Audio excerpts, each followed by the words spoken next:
చెప్తున్నది. కాబట్టి పరిశుద్ధాత్మ దేవుడు క్రొత్త నిబంధన వీళ్ళిద్దరిని ఎలా చూపించాడు మనకి? ఇద్దరు అన్నతమ్ములే, కానీ పాత నిబంధన మనకి ఎలా కనపడుతుంది అంటే యాకోబు మోసగాళ్ళలాగా కనపడుతుంది.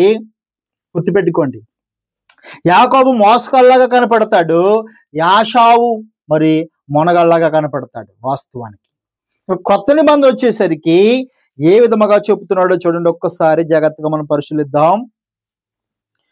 ఎబ్రీయులకు రాసిన పత్రిక 12వ అధ్యాయము 14వ వచనం జాగ్రత్తగా చదువుకుందాం. ఎబ్రీయులకు రాసిన పత్రిక 12వ అధ్యాయము 14వ వచనం. అందరితో సమాధానమును పరిశుద్ధతయు కలిసి ఉండటకు ప్రయత్నించుడి. పరిశుద్ధత లేకుండా ఎవడను ప్రభువును చూడడు.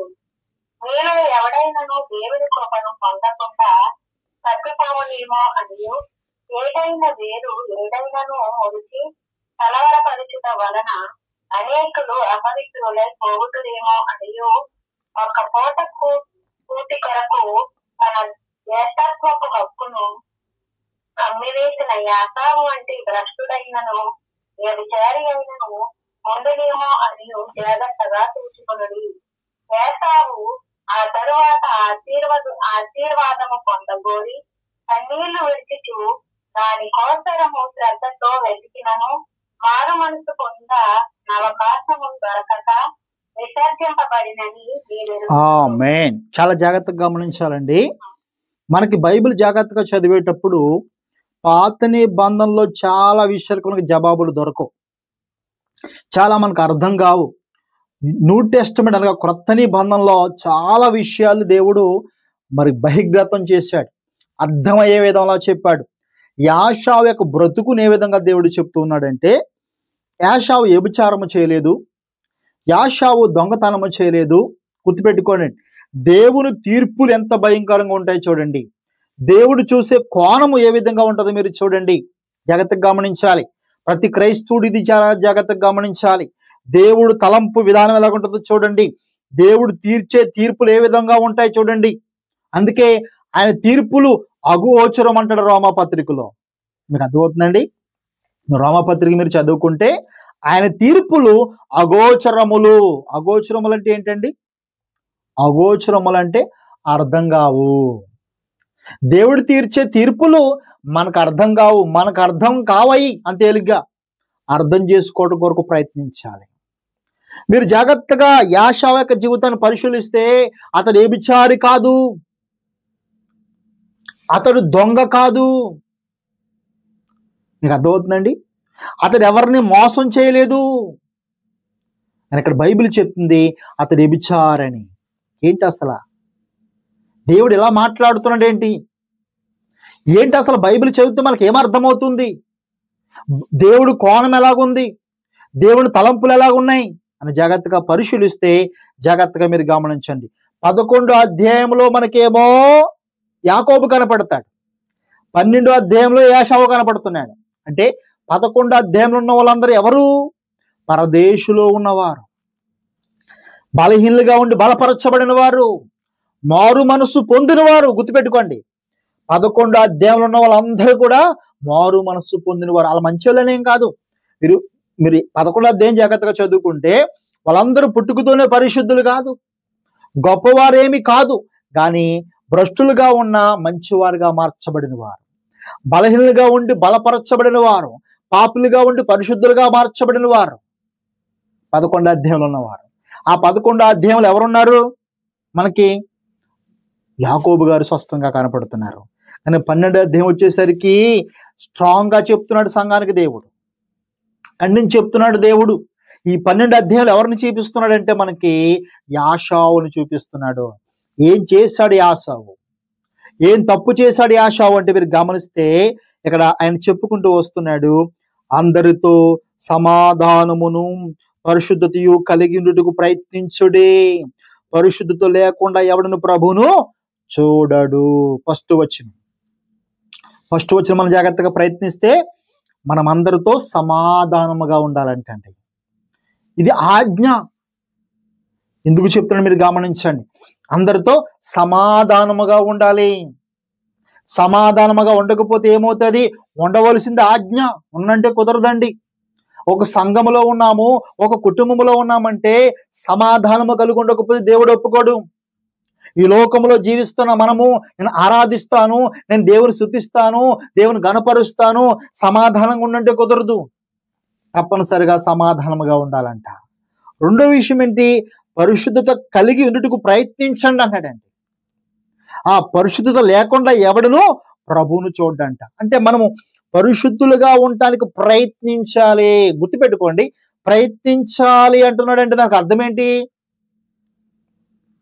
ప్రయత్నించాలి అంటే పరిశుద్ధులుగా ఉండటానికి ప్రయత్నించాలి అన్నాడంటే, అంటే మనం పరిశుద్ధులుగా ఉండటానికి ప్రయత్నించామని. మీకు అర్థమవుతుందండి? పరిశుద్ధులుగా బ్రతకటానికి ప్రతి మనిషి లోకంలో ఎలా ఉంటాడంటే, పరిశుద్ధుడిగా ఉండటానికి ప్రయత్నించని చాలా మంది ఉంటారండి. అంటే కొన్నిసార్లు మనం పడిపోయినప్పుడు, కొన్నిసార్లు మనం ఏమనుకుంటామంటే, ఇంకా నేను పరిశుద్ధంగా బ్రతకలేని పడిపోయి వెనక్కి వెళ్ళిపోయిన వారు చాలా మంది మనకు కనపడతారు, సంఘంలో కనపడతారు. లోకంలో చాలా మంది యేసుక్రీస్తు ప్రభు దగ్గరకు రాకపోవడం రీజన్ ఏంటంటే పరిశుద్ధులుగా బ్రతకలేక. అయితే ప్రతి మనిషి దేని కొరకు ఆశపడాలంట? పరిశుద్ధంగా బ్రతకడానికి ప్రయత్నించాలి. అసలు ప్రయత్నించింది ఏది? ఇక్కడ ఒక చక్కటి మాట చెప్పాడు. ఏమన్నాడు? పరిశుద్ధత ప్రయత్నించుడి, పరిశుద్ధత కలిగి ఉండుటకు ప్రయత్నించండి. ఏమండి, మనం చాలా జాగ్రత్తగా గమనిస్తే కబడ్డీ పోటీలకు చాలా మంది వెళ్తారు. అందరూ నగ్గుతారా? నక్కరు. క్రికెట్ మ్యాచ్లో దగ్గర దగ్గర 150 దేశాలు పాల్గొంటాయి. అందరికీ కప్పు వస్తుందా? రాదు. ప్రయత్నించాలి. అసలు పరిశుద్ధంగా ఉండటానికి అలా ఆలోచన ఉందా మనకి? అంటే నేను పరిశుద్ధంగా బ్రతకాలి, పరిశుద్ధుడిగా బ్రతకాలి, పరిశుద్ధుడిగా జీవించాలి, పరిశుద్ధుడిగా ఉండాలి అనే ఒక అసలు మనసులో కోరికైనా ఉందా? అంటే ఉండదనే కదా మరి ఇక్కడ పరిశుద్ధాత్ముడు చెప్తున్నాడు. కొంతమందికి అసలు ఆలోచనే ఉండదంటండి. పరిశుద్ధులుగా బ్రతకాలని తీర్మానం ఉండదు కొంతమందికి, కనీసం ప్రయత్నించరంట కొంతమంది. ఈ జాతులు యాషవు మనకు కనబడుతున్నాడు. అంటే యాషవు ప్రయత్నించలేదు దేవుడితో సమాధాన పడటానికి, దేవుణ్ణి వెతకలేదు యాషవు అన్నమాట. ఇంకొక వర్గం కనపడుతుంది, పరిశుద్ధులుగా ఉండటానికి ప్రయత్నించే బ్యాచ్. పోరాడతానికి ప్రయత్నించాలి. మనం చాలాసార్లు పడిపోతూ ఉంటాం. ఎందుకంటే బైబిల్ ఒక మాట చెప్పింది ఏంటో తెలుసండి? ఓల్డ్ టెస్టిమెంట్లో వ్యభిచారం చేస్తే పాపం, ఒక స్త్రీ పురుషుడు కలుసుకుంటే పాపం అంట. న్యూ టెస్టిమెంట్ వచ్చేసరికి యేసుప్రభు అంటున్నాడు, ఒక స్త్రీని జస్ట్ నీ మనసులో మోహపు చూపు చూస్తేనే వ్యభిచారం అంటున్నాడు. మీకు అర్థమవుతుందండి? అదేవిధంగా రెండో మాట మనం చాలా గమనిస్తే, ఓల్డ్ టెస్టిమెంట్లో ఒకరిని చంపితే నేరం, ఒకరిని చంపితే పాపం. కానీ న్యూ టెస్టిమెంట్లో కొత్త నిబంధనలో మనం చూసుకుంటే ద్రోహి అంటే నరకాగ్నికి లోనైపోతామంట. మీకు అర్థమవుతుందా? ఈ ఆజ్ఞలు మనం నెరవేర్చగలుగుతామా? ఒక రోజుకొచ్చి మనం ఎంతమందిని తిడుతుంటాం, మనం ఎంతమంది రకరకాలుగా మాట్లాడుతుంటాం, మనం హృదయంలో ఎన్ని తలంపులు పుడుతుంటాయి మనకి, ఎన్ని చెడ్డ ఆలోచనలు పుడుతుంటాయి మనకి. యథార్థంగా మనం మాట్లాడుకుంటే ఊహాగానములో ఎన్నోసార్లు పడిపోతుంటాం మనం. ఊహలో అంటే దేవుడు కౌంటింగ్ చేసేది తప్పు చేశా కాదంటండి, హృదయములో ఊహించుకున్నప్పుడే, హృదయములో ఆలోచన కలిగినప్పుడే, నీకింకా హృదయములో ఆలోచన పుట్టక మునిపే అని ఎరుగున్నాడంటండి. కాబట్టి అప్పుడే తీర్పు తీర్చబోతున్నాడంట దేవుడు. కాబట్టి అసలు మనిషి అనేవాడు లేదా క్రైస్తుడు అనేవాడు ఏం చేయాలంటే పరిశుద్ధంగా ఉండటానికి ముందు ప్రయత్నించాలి. పడిపోయాం, మళ్ళా ప్రయత్నించాలి, పడిపోయాం, మళ్ళా ప్రయత్నించాలి, పడిపోయాం, మళ్ళా ప్రయత్నించాలి. పేతురు 3 సార్లు ప్రభు వెనక్కి వెళ్ళిపోయాడు. నాకు దేవుడు వద్దు, యేసుప్రభు వద్దు అని వెళ్ళిపోయాడు వెనక్కి. నాకు యేసుప్రభు వద్దు, వెనక్కి వెళ్ళిపోయాడు పేతురు. కానీ మరలా ప్రయత్నించాడు, మరలా ప్రయత్నించాడు, మరలా ప్రయత్నించాడు. ఇలా పరిశుద్ధ గ్రంథంలో మీరు చాలాసార్లు గమనిస్తే చాలా మంది ప్రయత్నించి బలహీనులుగా ఉండి బలపరచబడ్డారంట. ఈరోజు మనము పరిశుద్ధులుగా ఉండటానికి ప్రయత్నించాలంటండి, పరిశుద్ధంగా జీవించడం ప్రయత్నించాలంట. పడిపోయినా సరే మరలా లెగాలంటండి. అందుకే పౌలు అంటాడు, నా పరుగు తుదముట్టించి తిని. మనం ఎప్పుడైతే మారు మనసు పొంది బాప్తిసం పొందుకున్నామో ఆ రోజు మన పరుగు స్టార్ట్ అయింది. అందుకే బైబిల్ ఒక చక్కటి మాట ఉంటుంది, నీతిమంతులు 7 మార్లు పడినా మరలెగుస్తారంటండి. లేపుతాడు దేవుడు. మన స్వనీతి మీద మనం ఆధారపడకుండా క్రీస్తు మీద ఆధారపడి, ఎందుకంటే కదా విశ్వాసమునికి కర్తయు తాను కొనసాగించడం యేసు వైపు మనం చూడాలంట. లేదు నీ బలము నా బలము, నీ శక్తి నా శక్తి కాదు, కానీ క్రీస్తు వైపు చూసి ఆయన చేయి పట్టుకుని ఆయన రక్తాన్ని మనం ఆధారం చేసుకుని పరిశుద్ధులుగా ఉండటానికి ప్రయత్నించాలంట. అసలు ఫస్ట్ ప్రయత్నిస్తేనే కదండి మనం నగ్గేది. ఇంకా కిందకేం చెప్తున్నాడు ఆయన, కిందకేం చెప్తున్నాడు, మీలో ఎవడైనను దేవుని కృపను పొందకుండా తప్పిపోవునేమో అని. గమనించండి ఇంకొక మాట, మీలో ఎవడైనను దేవుని కృపను కృపను పొందకుండా తప్పిపోవునేమో. కృప అనేది మరి దాన్ని అర్థం చేసుకోవాలంటే చాలా లోతైన మాట. కృప అంటే అర్హత లేని వ్యక్తికి ఇచ్చేదండి. నీకు అర్థమవుతుందా? అసలు ఏ మాత్రం అర్హత లేదనమాట, ఆ వ్యక్తికి ఇచ్చేదే కృప. కాబట్టి దేవుడు కృపను ఇచ్చాడు మనకి, ఆ కృపను మనం ఆశ్రయించాలి. ఒకసారి పడిపోయాం, మనం గిల్టీగా ఫీల్ అవ్వకుండా ఏం చేయాలంటే ఆ కృపను ఆధారం చేసుకుని మనం ఏం చేయాలి, పట్టుకు లెగాలి. కృప ఇచ్చాడు మనకి. అప్పుడు మనం మరలా ఏం చేయాలంటే తీర్మానం తీసుకుని, ప్రభువా నీతో కలిసి బ్రతుకుతాను. మనం బ్రతుకుతుంటే మళ్ళా సాతాను ఎవరిని మింగుదుమా అని వచ్చి ఏదో విధంగా శోధిస్తాడు. నీ యొక్క హృదయంలో అపరాధ భావం పెడతాడు, దేవుని ఎద్దకు రాకుండా చేస్తాడు, దేవునితో నడవకుండా చేస్తాడు.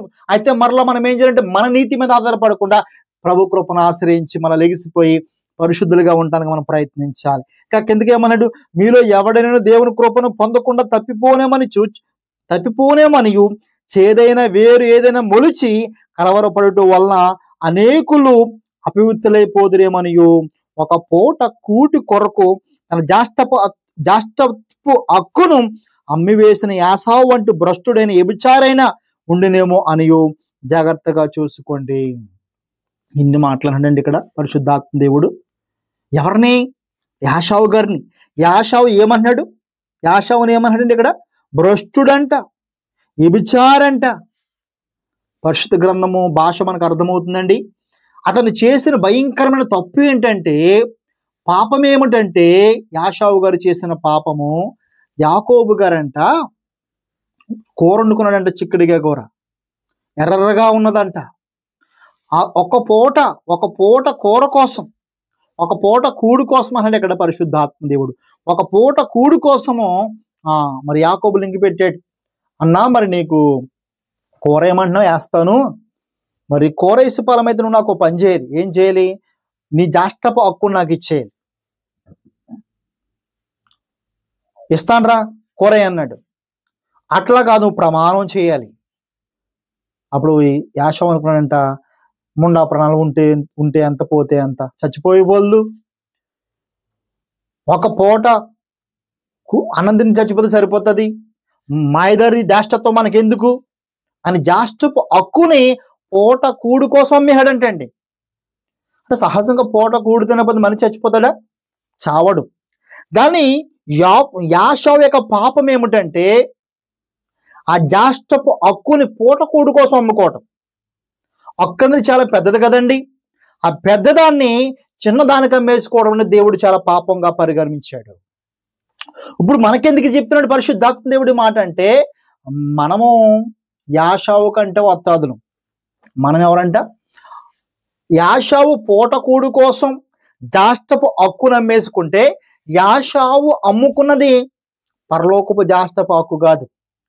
యాషావు అమ్ముకున్నది ఈ భూ సంబంధమైన జాష్టపు హక్కు, భౌతికమైన ఆశీర్వాదాన్ని అమ్ముకున్నాడు అతను ఒక పూట కూడు కోసం. కానీ ఈ మాట నీకు నాకు పరిశుద్ధాత్మ దేవుడు ఎందుకు చెప్తున్నాడంటే, వాడు భ్రష్టుడు, వాడు వ్యభిచారి. ఎందుకు ప్రభువా? వాడు పూట కూడు కోసం అమ్మేసుకున్నాడు జాష్టపు హక్కుని.